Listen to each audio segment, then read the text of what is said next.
प्राचीन काळात कृषी संस्कृती वाढवण्यामध्ये महत्वाची भूमिका बजावणारी स्त्री आता मात्र दुय्यम स्थानावर ढकलली गेली आहे.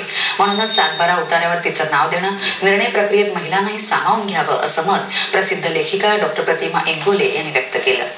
क्रांतीज्योती सावित्रीबाई फुले जयंतीनिमित्त परभणीतल्या वसंतराव नाईक मराठवाडा कृषी विद्यापीठात आज महिला शेतकरी मेळाव्याचं आयोजन करण्यात आलं होतं. या मेळाव्याच्या उद्घाटन प्रसंगी त्या बोलत होत्या.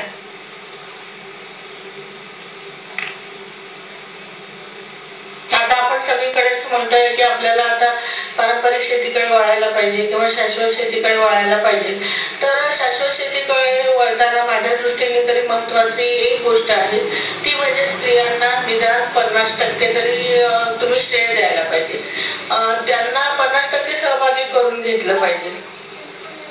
शेतीकामात महिलांना उपयुक्त ठरेल असं संशोधन विद्यापीठानं केलं असून महिलांनी त्याचा लाभ घ्यावा असं आवाहन विद्यापीठाचे कुलगुरू बी व्यंकटेश्वरलू यांनी केलं.